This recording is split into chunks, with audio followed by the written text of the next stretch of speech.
El contenido y las imágenes de este programa se difunden con fines noticiosos y de interés público. Además, los comentarios, opiniones y expresiones de sus invitados son responsabilidad exclusiva de ellos y no representan ni deben interpretarse como la opinión de este canal. En Next, nuestros periodistas y presentadores mantienen un nivel de compromiso con su audiencia, de entretener e informar de manera objetiva y con responsabilidad.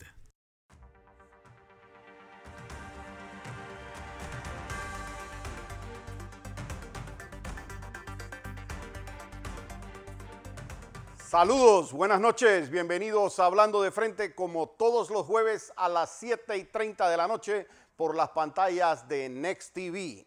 Habíamos faltado el jueves anterior porque estábamos en Jueves Santo y queríamos respetar la fecha, pero pues aquí estamos. Recuerden que cuando no puedan aquí sintonizarnos, estamos también en las redes de YouTube de Vallarino Panamá y de Next Noticias, igualmente en Instagram y en Facebook también ya empezamos como plataforma. Hoy he pedido unos minutos más para compensar un poquito la semana pasada y adicional porque tengo varios temas que tocar. Empiezo con uno que dije que le iba a contar las semanas y conté la semana anterior que no pasó y al día de hoy van pasando 15 días adicionales de los meses que tiene el caso del abogado Rocco Setka, que tiene una condena de 6 años de prisión por el delito de estafa agravada en la sala penal, que ya pasó casación, que ya pasó 2 revisiones y los magistrados no bajan el expediente al juzgado correspondiente para que se ejecute esa sentencia. El pretexto es que están resolviendo una segunda aclaración puesta por el abogado, pero a mí me llama mucho la atención haber escuchado hace quizás unos 5 o 6 días al Procurador General de la Nación, Javier Caraballo, decir que es que ellos él se identifica con un sistema de eficiencia cuando era cuestionado por la forma tan rápida en que había resuelto o en que había contestado la demanda de inconstitucionalidad del presidente Martinelli, que eso lo hizo en un día. Bueno, este expediente, después de la sentencia, tiene meses, y cuidado que llega casi al año, que no baja hasta el juzgado simplemente para que manden el oficio a la Policía Nacional y le digan captúrenlo.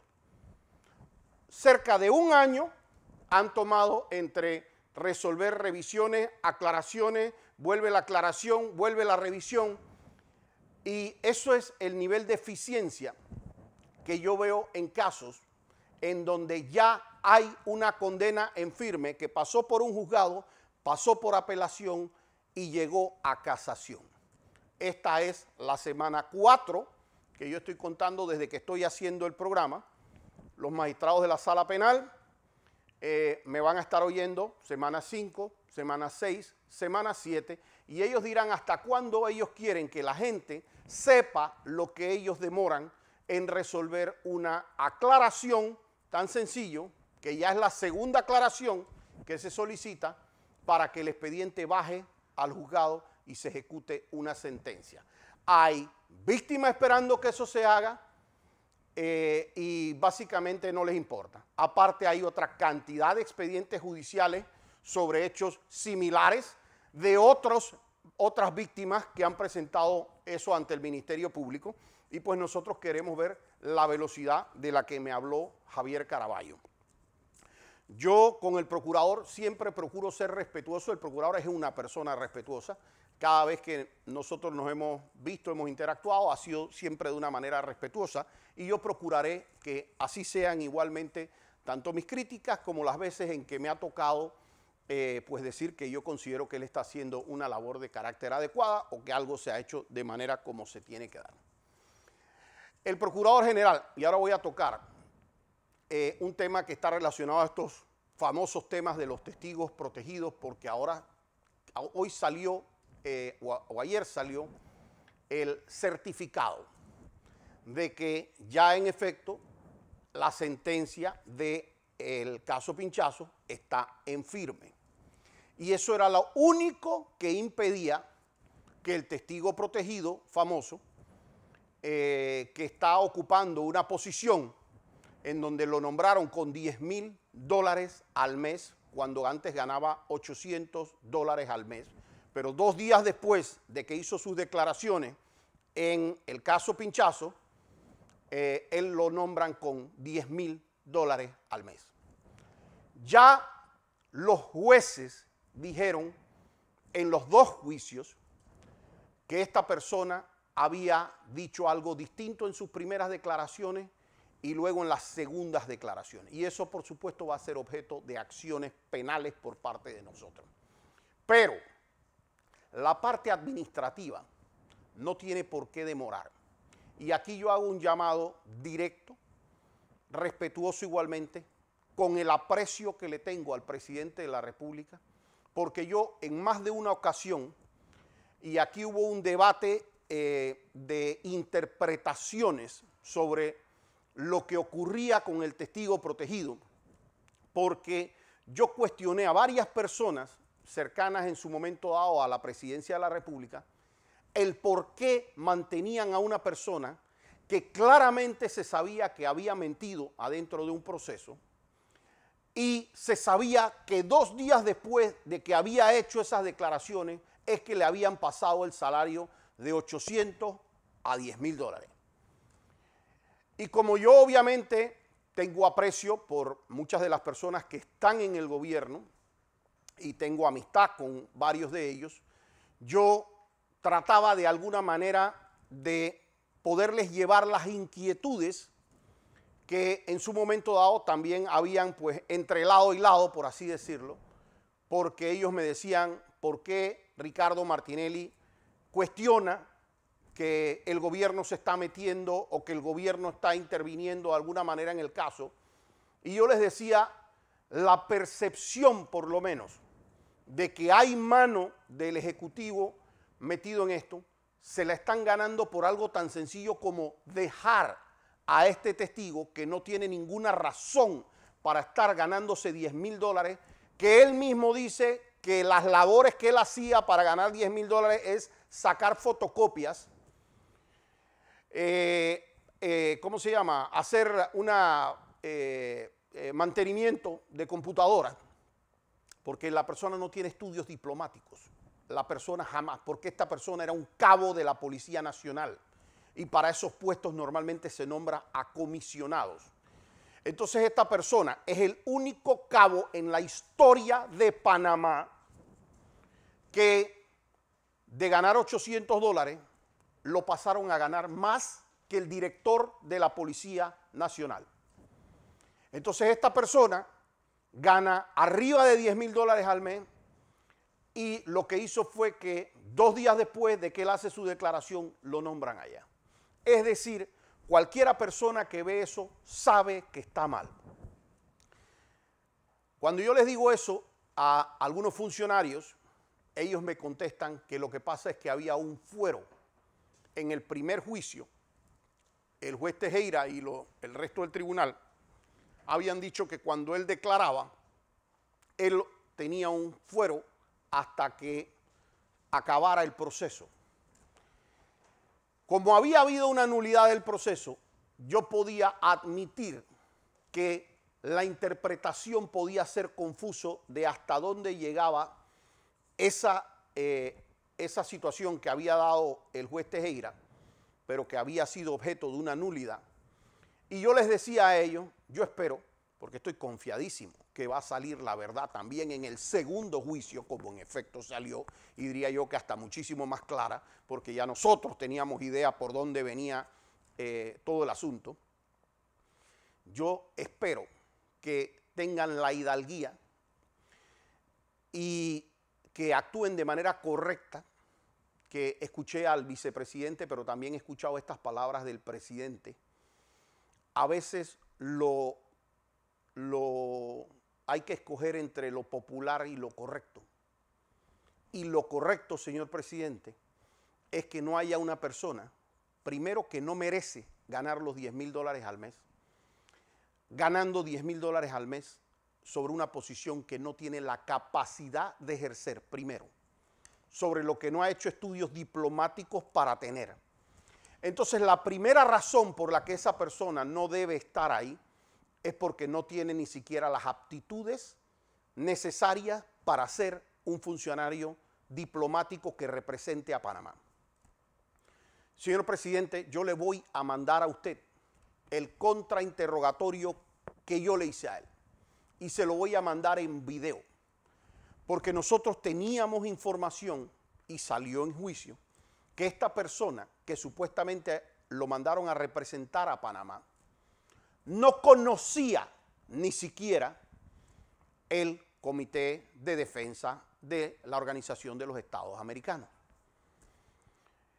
Es decir, al lugar donde supuestamente lo habían mandado a representar a Panamá, él no había ido una sola vez. A una sola reunión no había ido. Es decir, no había representado a Panamá. Esta persona que se fue para allá no tenía estudios diplomáticos. Y cuando se saca por qué esta persona fue a declarar porque el día anterior de declarar se reunió con el expresidente Juan Carlos Varela. ¿A dónde se reunió este señor con Juan Carlos Varela? En el Consejo de Seguridad, en el lugar de las supuestas escuchas, con los miembros del Consejo de Seguridad, para al día siguiente presentarse a este lugar con el rostro oculto y diciendo que era una persona, que era básicamente una tercera persona y que eso a él se lo habían contado otra persona. Y dijo una serie de mentiras que fueron expuestas de manera clara en juicio. Y esa aceptación de que él se reúne ahí el día anterior con Juan Carlos Varela está en la grabación que le voy a mandar, señor presidente. Como está en esa misma declaración el hecho de que él hasta el 6 de agosto del año 2014 era un cabo de la Policía Nacional y ganaba $800 al mes. Y que el 8 de agosto, justo después, este señor que sufre de amnesia, y usted lo va a ver, sin saber quién lo nombró, cómo lo nombraron, cómo llegó a Washington, por qué él está allá, quién le ofreció el puesto, a dónde había él firmado, qué funcionario lo había designado. Él no se acordaba de nada de esto, no se acordaba del puesto que ha sido el cambio más importante de su vida entera, de ganar $800 al mes a ganar $10,000 al mes. Él no se acordaba quién había hecho eso. Pero nosotros teníamos un oficio por medio del cual el señor Rolando López, el ex secretario del Consejo Nacional de Seguridad, era quien pedía que a él se le otorgara una licencia de la Policía Nacional, porque aparte del salario que tenía en Estados Unidos, tenía el salario de Panamá, que lo mantuvo a pesar de no estar trabajando en Panamá. Y él mantuvo los dos salarios. Valga decir que aquí yo no he escuchado a ninguno de estos personas que normalmente protestan por los temas de los dos salarios y el doble salario y cómo va a estar ejerciendo dos posiciones y tal. A nadie lo he visto protestando por esta persona. Entonces, presidente, esta persona admitió en juicio abiertamente que mintió. Esta persona abiertamente admitió que él no tenía el 6 de agosto ningún conocimiento de que iba a ir para ningún lado, a ninguna posición diplomática, que no era diplomático, que jamás había estudiado diplomacia y que no sabe cómo quedó allá. Pero este señor, 2 días después de haber declarado en esa condición reservada, oculta, anónima, el premio es, ganas más de 10 veces tu salario. Y eso, recordemos que este $10,000 al mes, empezaron en agosto del año 2014. Y si ustedes contabilizan $10,000 de agosto de 2014 hasta ahora 2022, vamos a tener posiblemente 7 años, 7, 8 años, por 12, son como 96, casi $960,000, y era más de 10,000, así que casi $1,000,000 gastados en un salario para una persona que lo que hizo fue mentir adentro de un expediente y que se probó que mintió. ¿Quién va a pagarle a Panamá ese millón? ¿Quién va a pagarle a Panamá los 2 millones que se gastaron en una firma de abogados para esa extradición? Presidente, Panamá no puede darse el lujo de seguirse gastando esta plata en este señor que se ha prestado para hacerle un daño al sistema de justicia. Y digo un daño al sistema de justicia porque esto se hizo también con fiscales. Los fiscales sabían que ese testigo protegido había mentido. Y fíjense, porque le viene un escándalo a la Fiscalía de Crimen Organizado que lleva el fiscal Emeldo Márquez. ¿Cómo viene ese escándalo? Bastante similar a esto. Ya yo asumí poder adentro de un caso que hemos estado observando de cerca y que ellos tuvieron un testigo protegido, porque este tema de los testigos ocultos, reservados, anónimos, es peligroso. Es un tema donde no le dicen a usted quién lo está acusando. De hecho, no le dicen muchas veces de manera clara ni siquiera de qué lo acusan, sino dicen, es que nosotros vimos que Alfredo estuvo en una reunión en un hotel. Entonces traen este testigo protegido que dice que se habían reunido 3 personas tratando de hacer una relación a una persona que fue capturada en Costa Rica. Tratan de decir que es que esa persona había estado reunida aquí en el hotel de Buenaventura, tratando de decir que se había hecho algo ilegítimo, aunque el informe no dice eso, pero dicen que hubo esa reunión y que esa persona estaba. No lo dice el testigo oculto. El testigo oculto dice que otra persona se lo dijo a él. Él no identifica a esa persona. Pero con base a eso se sustentan detenciones en el caso Damasco. ¿Qué pasa?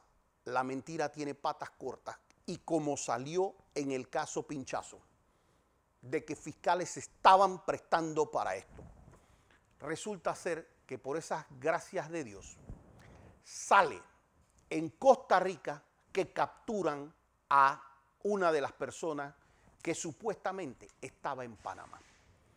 Pero que para esa fecha, para la fecha que el testigo dice que alguien le contó, que no identifica y tampoco se identifica a él, pero que hay estos informes de inteligencia de fuente anónima que dicen que estaba en Buenaventura. Bueno, habían informes de inteligencia desde la DEA, y de la OIJ, de que a las fechas mismas a esta persona le estaban dando seguimiento, era en Costa Rica, y que esta persona estaba en Costa Rica.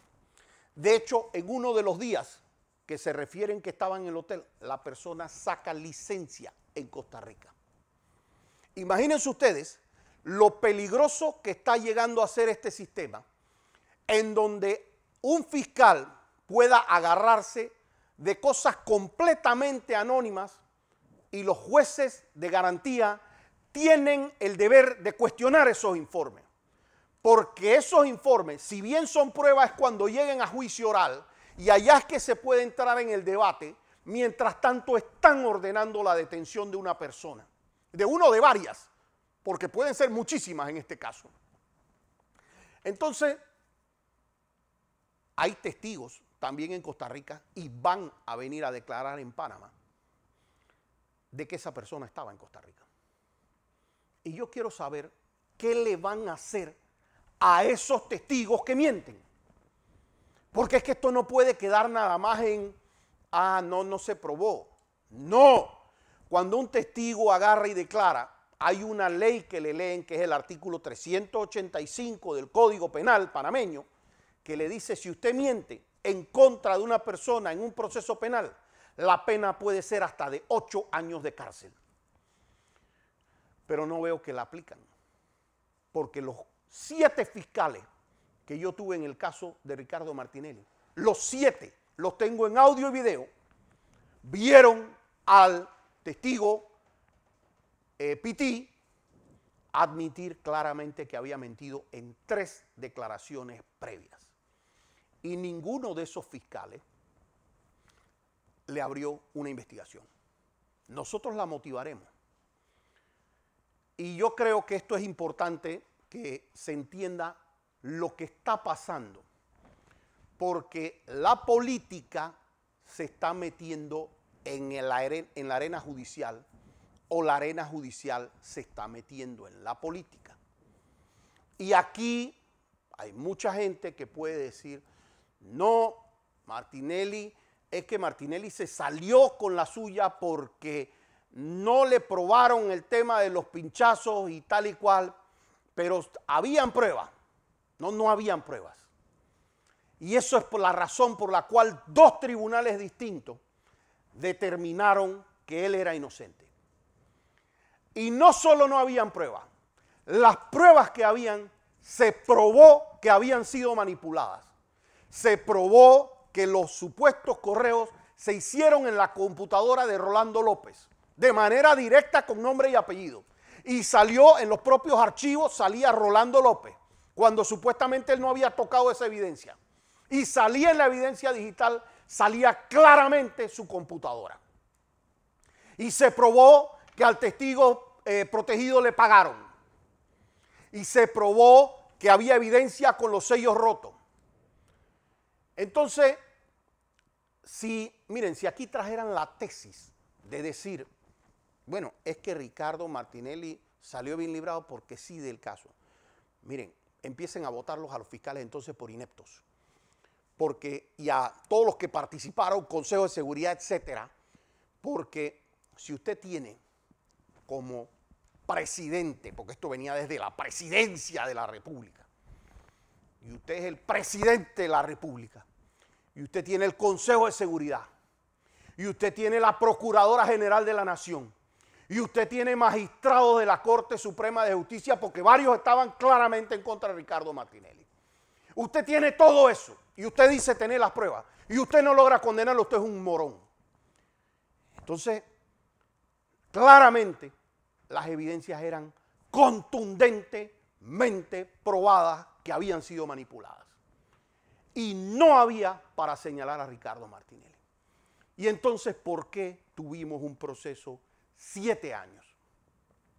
Ustedes no han escuchado un solo proceso, nunca lo van a escuchar, ningún solo proceso en Panamá, en que no se hubiese dado una imputación. En este caso se permitió hacer sin una imputación. Ustedes no van a escuchar un solo caso en Panamá en el que se le diga que no se le va a reconocer el primer año de detención provisional a la persona. Ustedes no lo van a escuchar. Ustedes no van a escuchar un caso en el que digan que se puede ir a la acusación sin una imputación. No va a haber otro caso en Panamá así. Ustedes no van a escuchar un caso en el que traten de juzgar 2 veces a la persona sobre exactamente los mismos hechos. No lo van a escuchar. Y eso, y todas las clases de intervenciones que hubieron en un proceso, pagarle $1 millón a un testigo, agarrar y que haya manipulación de las evidencias dentro de un Consejo de Seguridad, es la prueba más clara. La reunión el día antes de la reunión de Juan Carlos Varela, todo lo que ocurrió en los Varela Leaks, lo que pasó con el señor Saltarín, es prueba contundente, irrefutable, de que la parte judicial se metió en la política. Cuando nosotros vemos que en este gobierno un presidente ha tenido distancia, y diría yo que distancia prudente, de lo que está ocurriendo en la esfera judicial, yo tengo que compartir que el presidente Cortizo ha sido respetuoso de la esfera judicial. Pero nosotros vemos intereses que se marcan cuando a mí Javier Caraballo nos dice en la televisión, porque no fue a mí, nos dice que es que lo que pasa es que cuando hay casos importantes él trata de ser eficiente o él cree en la eficiencia o algo así dijo en su declaración. Primero, procurador, usted no puede tener un criterio de qué caso es importante y qué no. Todos los casos son importantes. En todos los casos hay una víctima que está esperando, hay un justiciable que está esperando y usted no puede decidir. No, usted no es Dios para agarrar y decidir quién es más importante que otro. Nada más ese criterio es completamente equivocado. Y el segundo, señor procurador, usted tiene toda la oportunidad de callarnos la boca. Y yo siempre he dicho, por favor, cállenmela. Porque usted tiene toda la oportunidad de decirme eso que hablan de que yo fui eficiente y en un solo día se recibió en la corte, se repartió, se mandó para atrás y se contestó la inconstitucionalidad, la opinión del procurador. Procurador, saque un solo caso, uno le pido, no dos, uno, en el cual usted haya hecho eso antes. Sáqueme un caso en el que eso se haya hecho de la corte. Uno. Usted tiene 20 y tantos años en el sistema. Sáqueme uno. De usted o de cualquiera de los otros procuradores antes. Cálleme la boca. Venga aquí. Yo lo invito a este programa. Hagamos un debate respetuoso como siempre he sido, yo con usted y usted conmigo. Y demuéstreme que usted normalmente tiene esa eficiencia en esas demandas de inconstitucionalidad. Le pido igualmente a la presidenta de la Corte, una mujer igualmente a la que respeto, una mujer que también ha estado en el sistema, que creo que merece el respeto como dama, lo merece. Pero si ha habido otro caso, uno, en el cual se haya hecho esto, en un día, repartir, enviar a que el procurador dé opinión y que el procurador conteste al día siguiente. Si ustedes me muestran a mí eso, en muchos casos, entonces nosotros tenemos que decir, tenemos funcionarios eficientes.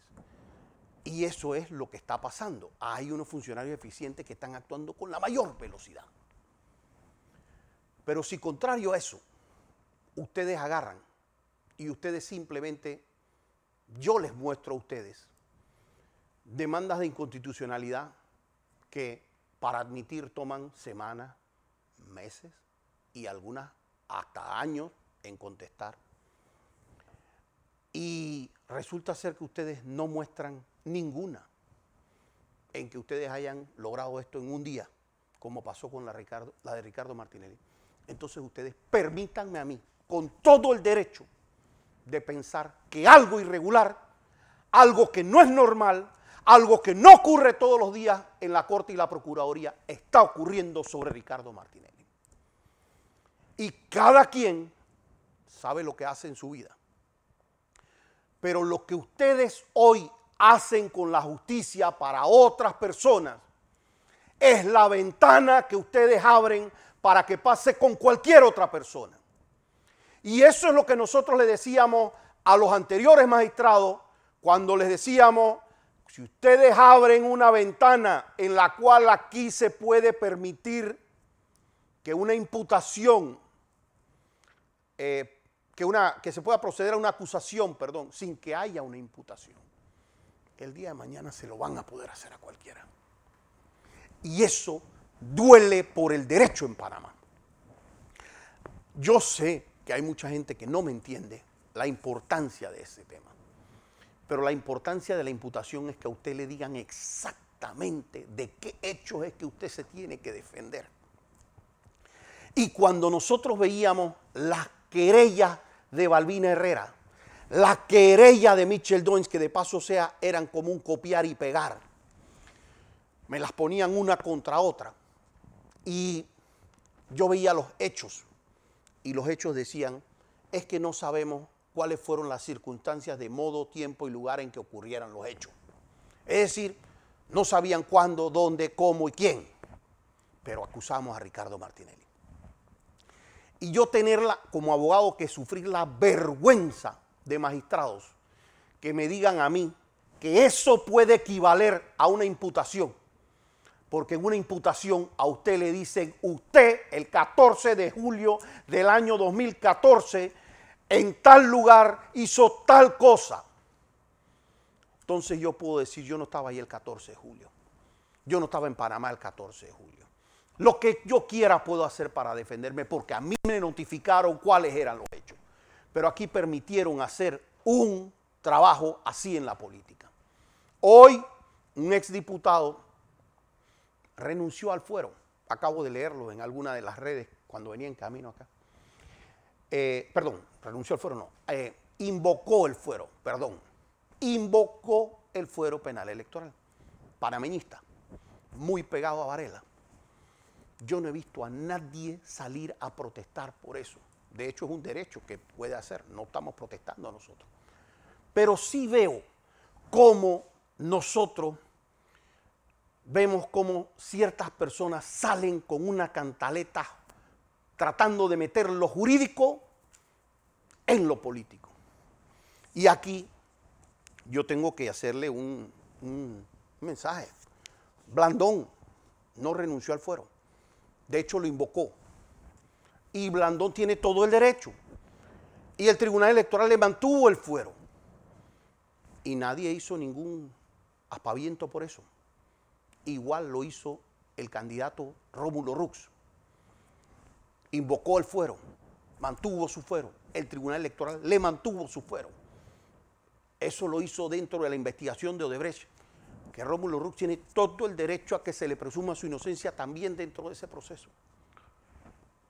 Pero yo veo dos formas de cuestionar las cosas, porque cuando fue el tema de Ricardo Martinelli, entonces ahí sí no querían que hubiese nada, que no se respete el principio de especialidad, que no se respete el fuero, que se pueda juzgar 25 veces.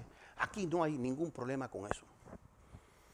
Y yo creo que es momento, es buen momento para que todas las personas que están detrás de esto entiendan que nosotros vamos a tener, no es que si nos gusta o no me gusta, que si me cae bien Blandón, si me cae bien Rux, si me cae bien esta. No, nosotros vivimos y vamos a vivir en este país todos. Y no podemos, de hecho es algo que yo siempre reitero en los que considero que son amigos míos. Les digo lo mismo. Y esto va para Gaby, esto va para Rómulo, esto va para Blandón, esto va para Ricardo también. Lombana también, si lo quiere escuchar. No se puede construir un país dividido. No se puede construir un país causando pullas, divisiones y cuestiones entre esto, entre uno y otro. Llega un momento en donde las cosas tienen que parar. Salió una sentencia del caso Pinchazo que en su momento dado quisieron cuestionar, nos dijeron que iban a traer la plata que le iban a dar los jueces, que si la plata que le habían dado al marido de la juez, que si había una marido de la juez. Por supuesto nunca salió eso. A ustedes jamás vieron que nadie les trajo nada, porque esta es la cantaleta mediática que quieren tener. No traten de ganar así las elecciones. Esto con ninguno. No traten de hacer una política de descrédito. Tratemos de construir un país. Yo no tengo, porque Ricardo va a correr a la presidencia, que hablar mal de Gaby, que hablar mal de Rux, que hablar mal de Blandón. Yo no tengo de Lombana tampoco. Hombre, puede que hayan cosas que yo no coincida de ellos, pero no tengo que pedir que se le vaya el armamento judicial en contra de 1, 2 o 3 o 4 de ellos. Este país no necesita eso. Este país necesita que le digan aquí cómo se van a construir empleos, cómo se van a bajar los medicamentos, cómo se va a hacer el tema para aquí, para mejorar la educación, para que la gente tenga oportunidades. Y no se hace desvirtuando, al contrario. Entonces, ojalá, primero, el presidente me escuche en relación a este testigo, porque es un mensaje que tiene que mandarse desde allá, desde la presidencia de la República, y tiene que decirle, nosotros no toleramos eso. Nosotros no toleramos que aquí en el Consejo de Seguridad se ponga un testigo, se le pague y vaya y diga cuánta mentira se le ocurre en un ministerio público. Y yo sé, y quiero pensar que el presidente va a hacer valer eso de que a veces no es lo fácil, sino lo correcto. Lo correcto es que esa persona no siga en ese puesto, presidente. Y lo segundo, basta ya de la persecución política, porque probamos en ese caso todas las injerencias que se dieron, como se ha probado en otros casos, como se ha probado que no han querido respetar principios de especialidad, doble juzgamiento, etcétera, etcétera, etcétera. El tiempo es corto, los ejes de poder cambian, las circunstancias cambian. Gobiernen para cuando estén en un país en el que puedan ser oposición tranquilos. Hagan una campaña en donde todo el mundo se pueda abrazar después de la campaña electoral. No donde queden sentimientos que no deben haber en un país en el que todos tenemos la labor de construir. Así los quiero dejar con ese mensaje. Hasta el próximo jueves, aquí, Hablando de Frente.